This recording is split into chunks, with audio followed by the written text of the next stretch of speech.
ہم پڑھ رہے ہیں سورہ آل عمران کی آیت نمبر 18 اور 19۔ کچھ سوالات ذہن میں آتے ہیں اکثر کہ کیا میں مسلم بائی چوائس ہوں یا میں مسلم بائی چانس؟ تو ایک زمانے تک تو بائی چانس تھا میں، کہ اللہ سبحانہ تعالیٰ نے ایک مسلمان گھرانے پیدا کر دیا تو ہم جو ہے مسلمان کہہ رہا ہے، نام جو ہے یوسف رکھ دیا والدین نے، نام کی نسبت سے لوگ عزت بھی کرتے تھے کہ نبی کا نام ہے، بڑا خوبصورت نبی کا نام۔ اچھا، اب ہوتا کیا ہے کہ انسان جیسے جیسے بڑا ہوتا جاتا ہے، اپنی عمر کی جو منزلیں طے کرتا جاتا ہے، تو اس کو پھر احساس ہوتا جاتا ہے کہ صحیح کیا ہے اور غلط کیا ہے، کہ اگر انسان کے لیے صرف سورہ عصر اتاری جاتی تو قیامت میں، آخرت میں انسان کو سزا و جزا دینے کے لیے سورہ عصر کافی تھی۔ کہنے کا مطلب یہ ہے کہ ہر انسان کے اندر ایک جبلی ہدایت ہوتی ہے، اس کے دل میں اللہ سبحانہ تعالیٰ نے وہ باتیں رکھی ہوتی ہیں۔ چونکہ ہم ایاک نعبد و ایاک نستعین کہتے ہیں ہر 5 نمازوں میں، اور ایاک نعبد و ایاک نستعین ایکچولی جو یہ ورڈ ہے قرآن کا وہ حصہ ہے جس میں قرآن ہم کو یاد دلاتا ہے کہ ہم ایک میثاق کر کے آئے ہیں اللہ سبحانہ وتعالیٰ سے، اور جب ہم نے وہ میثاق کیا تھا کہ کیا میں تمہارا رب نہیں، تو سب نے کہا ایز اے روح، جو ہم نے ارواح کے طور پر، تو سب نے کہا کہ بلا بالکل آپ ہمارے رب ہیں۔ ہم کو بتایا گیا تھا کہ بینگ اے ہیومن، ایک انسان کے طور پر ہم کو کیا چیلنجز درپیش ہوں گے، اور ہم نے پھر چوز کیا ایز اے روح کہ ہم کو انسان بننا ہے۔ اچھا، جس نے بھی یہ چوز کیا، اللہ عالم کے اس وقت کے کیا حالات تھے جب ہم نے یہ وعدہ کیا تھا، کیونکہ اب ہمیں اس بارے میں اللہ سبحانہ تعالیٰ نے بلا دیا ہے، ہمیں وہ یاد نہیں ہے۔ مگر اس زمانے میں جب ہم نے یہ چوز کیا تھا تو ہم کو جب یہ حالات دکھائے گئے تھے تو ہم نے اپنی چوائس سے، کہ جو مشکلات پیش آئیں گی، تو ہم نے اپنی چوائس سے وہ انسان بننا قبول کیا، بجائے اس کے کہ ہم ایک حیوان بن جاتے یا ہم کوئی درخت بن جاتے، یا اللہ سبحانہ تعالیٰ کی کوئی اور مخلوق جس سے حساب نہ لیا جاتا، جیسے ابوبکر صدیق کہتے ہیں کہ کاش میں چڑیا ہوتا، مجھ سے کوئی حساب نہ لیا جاتا۔ تو ہم کو چیلنجز کا پتا تھا کہ کیا چیلنجز ہوں گے۔ ایک بہت بڑا چیلنج ہے، شیطان جو ہے ایک بہت بڑا چیلنج ہے۔ آپ کا دشمن، جسے قرآن کہتا ہے کہ آپ کا کھلا دشمن ہے وہ، مگر جو آپ کی آنکھ ہے اس سے آپ اس کو دیکھ نہیں سکتے، آپ اس کو ٹچ نہیں کر سکتے، آپ اس کی ریشہ دوانیاں محسوس کر سکتے ہیں، مگر اس کو آپ کوئی تعویل نہیں دے سکتے، آپ کسی کو بیان نہیں کر سکتے۔ تو اس نے آپ کو یہ باور کرا دیا کہ شیطان جیسا کوئی کریکٹر اس دنیا میں موجود نہیں ہے۔ جو معاملہ ہے وہ معاملہ اصل میں یہی ہے، ان الدین عند اللہ الاسلام، کہ اسلام ہے کیا۔ یہاں پہ آیت نمبر 18 والا سبحانہ تعالیٰ کیا کہہ رہا ہے کہ اللہ نے خود اس بات کی شہادت دی ہے کہ اس کے سوا کوئی خدا نہیں ہے۔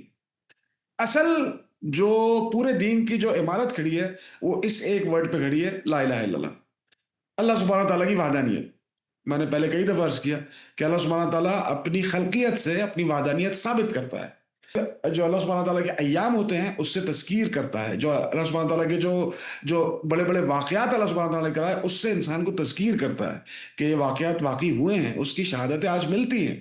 اور اسی شہادتوں کی بنا پر جو پرانے واقعات ہوئے اور جن کے جو بڑے بڑے معجزات ہوئے اور جن کے آج بھی ثبوت باقی ہیں، وہ بتاتے ہیں کہ ایک خدا ہے جس نے سب کچھ بنایا ہے۔ اور جیسے ڈاکٹر صاحب کہتے ہیں کہ کسی ایک کمپنی میں اگر آپ دو جو ہیں وہ مینیجنگ ڈائریکٹر رکھ دیں تو وہ کمپنی کا نظام برباد ہو جائے گا۔ ہاں، مینیجنگ ڈائریکٹر ایک ہوگا، بورڈ آف ڈائریکٹرز کئی ہو سکتے ہیں، مگر جو فیصلے کرنے والا ہوگا وہ ایک ہوگا۔ اور اسی طرح قرآن میں بھی بات ملتی ہے کہ اگر ایک سے زیادہ خدا ہوتے تو پوری کائنات کا نظام درم برم ہو جاتا، ناممکن ہے۔ صرف ایک اللہ سبحانہ تعالیٰ ہے جو کہ ہر چیز کو قائم رکھے ہوئے، جو کہ ہر چیز کو اپنی جو اصل شکل ہے اس کے اوپر قائم و دائم رکھے ہوئے۔ اور اسی کے آگے جب اسی آیت میں ہم آیت نمبر 18 میں آگے بڑھتے ہیں تو اللہ سبحانہ تعالیٰ کیا کہتے ہیں کہ اور یہی شہادت فرشتوں اور سب اہل علم نے بھی دی ہے۔ کیا شہادت دی ہے؟ کہ اللہ سبحانہ تعالیٰ کے سوا کوئی خدا نہیں ہے، وہ انصاف پر قائم ہے، اور اس زیر دست حکیم کے سوا فی الواقع کوئی خدا نہیں ہے۔ هو العزیز الحکیم، کہ وہ عزیز مطلب کنٹرول کرنے والا، اور حکیم مطلب حکمت کے ساتھ کنٹرول کرنے والا۔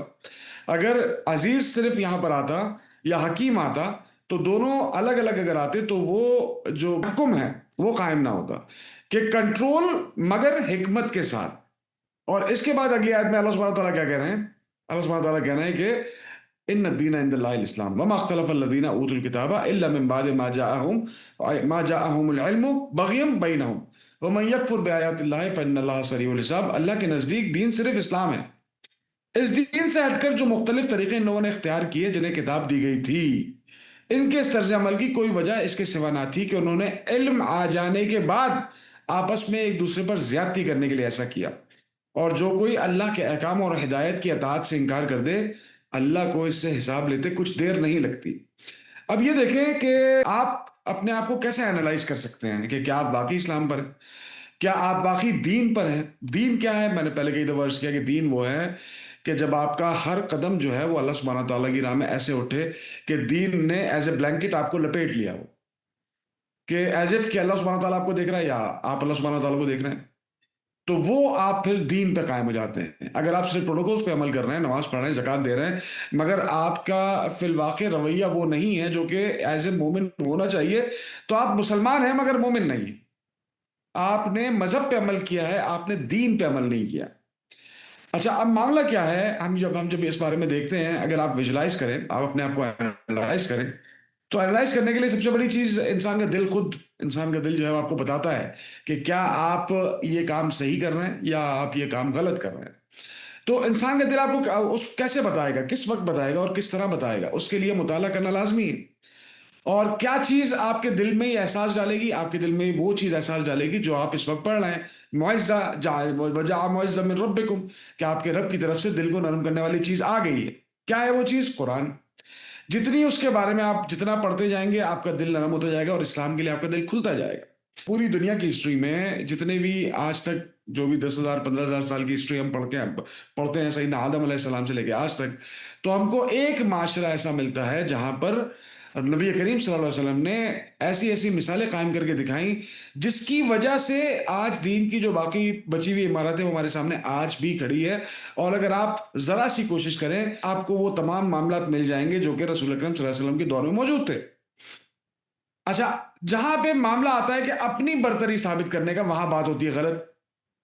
ہم اس معاشرے کو جو کہ ریاست مدینہ کا جو معاشرہ ہے، جب ہم اس کو دیکھتے ہیں تو بڑے بڑے بہادر اور بڑے بڑے نام، سیدنا عمر ایک طرف سے چلتے ہوئے آ رہے ہیں، سیدنا ابو بکر ایک طرف سے چلتے ہوئے آ رہے ہیں، سیدنا علی رضی اللہ تعالیٰ عنہ ایک طرف سے چلتے ہوئے آ رہے ہیں، سیدنا عثمان ہیں، سیدنا خالد بن ولید ہیں، سیدنا عامر معاویہ ہیں، سیدنا سفیان ہیں، مطلب بڑے بڑے نام، بڑے بڑے نام۔ اور جہاں انہوں نے اسلام قبول کر لیا، اسلام سے پہلے ہم نے پڑھا سیدنا عمر کے بارے میں کہ سیدنا عمر جو ہے وہ کس قدر مطلب اسلام کے مخالف تھے اسلام سے پہلے۔ سیدنا خالد بن ولید، احد کی جنگ جو مسلمانوں نے ہاری، وہ خالد بن ولید رضی اللہ تعالیٰ عنہ کی وجہ سے ہاری۔ مگر جہاں انہوں نے اسلام قبول کیا تو ان کی دل کی کیفیت یکسر تبدیل ہو گئی۔ سیدنا تو وہ جو معاملہ تھا، جو میں نے ابھی کلاس شروع ہونے کے بعد میں نے پوچھا تھا کہ ہم سب اپنے اپنے گریبان میں جا کے اور پوچھیں کہ either are we Muslim by choice or are we Muslim by chance. Abu Dahdah کا واقعہ ہم سن چکے ہیں کئی دفعہ کہ 600 درختوں کا معاملہ تھا، اور اس بندے نے رسول اکرم صلی اللہ علیہ وسلم کی زبان پر ایک درخت جس کو اس نے کبھی دیکھا نہ سنا، نہ جنت دیکھی نہ سنی، نہ اللہ سبحانہ تعالیٰ کو دیکھا نہ سنا، مگر رسول اللہ صلی اللہ علیہ وسلم کی گارنٹی پر اس نے اپنا 600 درختوں والا باغ اس بندے کو دے دیا، جس نے ایک درخت کے بدلے پورا باغ اس بندے کو دے دیا۔ اور اس سے بڑھ کر اس کی بیوی کی بات، کہ اس کی بیوی نے کیا کہا کہ ابو دادا تو نے وہ فیصلہ کیا ہے جو آج تک زندگی میں تو نے وہ فیصلہ نہیں کیا، چونکہ ٹارگٹ جو ہے وہ ملاق اللہ، کہ اللہ سے ملاقات کا ٹارگٹ ہے، ٹارگٹ دنیاوی نہیں ہے۔ اگر ہمارے معاشرے کا بیسیکلی رول یہی ہو گیا ہے، کسی بھی معاملے میں اگلے کو نیچے دکھانا، کسی بھی معاملے میں اگلے پہ انگلی اٹھانا، کسی بھی معاملے میں اگلے کو غلط ثابت کرنا، یہ معاشرے کا رویہ ہو گیا۔ ہم پڑھتے کیا ہیں؟ ہمارے سامنے رول ماڈل کون ہے؟ رسول اکرم صلی اللہ علیہ وسلم، جو فجر کی نماز کے بعد کا وقت ہے اور اونٹ پہ بیٹھے ہیں اور اونٹ خرامہ خرامہ چلا جا رہا ہے، اور چونکہ فجر کی نماز کے بعد کا وقت ہے تو صبح کی ذرا ٹھنڈی ٹھنڈی ہوا بھی چل رہی ہے، تو رسول اکرم صلی اللہ علیہ وسلم کو بھی نیند آ گئی، اور ان کے ساتھ ساتھ ادھر ادھر 3 4 5 گھوڑے یا جو دوسرے سوار تھے وہ بھی تتر بتر ہونے لگے، اور کہیں اگر کوئی درخت مل گیا ہے تو وہ اونٹ جو ہے وہ کھڑا ہو کے وہ اس نے کھانا بھی شروع کر دیا۔ اور اچانک ان کی آنکھ کھلتی ہے تو ان کے برابر میں ان کے ایک اور ساتھ، وہ اپنا گھوڑا یا جو بھی اونٹ تھا اس کو تیز تیز لے کے آتے ہیں ان کے اونٹ کے پاس، کیونکہ صبح صبح کا وقت ہے، لوگ سو رہے ہیں، رسول اکرم صلی اللہ علیہ وسلم کو بھی نیند آ گئی ہے۔ کہ آپ کے آس پاس جتنے بھی لوگ تھے وہ ادھر ادھر تتر بتر ہو گئے، کیونکہ سب کو اونگ آ رہی ہے، کسی کو نیند آ رہی ہے. اب رسول اکرم صلی اللہ علیہ وسلم کی آنکھ کھلی ہے اور انہوں نے دیکھا کہ آس پاس کوئی بھی نہیں ہے. اس زمانے کے لحاظ سے اگر ہم دیکھیں تو ہم کو اندازہ ہوتا ہے کہ کتنا خطرناک معاملہ تھا. کوئی دوسرا دشمن نکل کے رسول اکرم صلی اللہ علیہ وسلم پہ وار کر سکتا تھا. مگر رسول اکرم صلی اللہ علیہ وسلم نے غصہ نہیں کیا. انہوں نے یہ نہیں کہا یار کہاں چلے گئے سب کے سب. جو صحابی سب سے پہلے ان کے پاس پہنچے تو انہوں نے پوچھا کیا ہوا، یہ سب ادھر ادھر تتر بتر کیسے ہو گئے. تو انہوں نے غالباً ان صحابی نے عرض کیا کہ یا رسول اللہ صلی اللہ علیہ وسلم چونکہ سب صبح صبح کا وقت ہے تو لوگوں کو شاید نیند آ گئی ہے تو ادھر قافلہ ادھر ادھر ہو گیا ہے. تو رسول اکرم صلی اللہ علیہ وسلم کے منہ سے کیا نکلتا، مجھے بھی اونگ آ گئی تھی اور میں بھی تھوڑی دیر کے لیے میں بالکل اونگنے لگا تھا. کہنے کا مطلب یہ ہے کہ ہم پڑھ کے کیا آتے ہیں، ہم دیکھتے کیا ہے، ہم رول ماڈل ہمارے لیے کون ہے. رسول اکرم صلی اللہ علیہ وسلم ہیں، سیدنا علی ہیں، سیدنا عثمان ہیں، سیدنا عمر ہیں، سیدنا ابو بکر ہیں. سیدنا عمر کو جب سیدنا ابو بکر نے جب ان کو خلیفہ نامزد کیا تو لوگوں نے کہا کہ سیدنا عمر بہت سخت ہیں.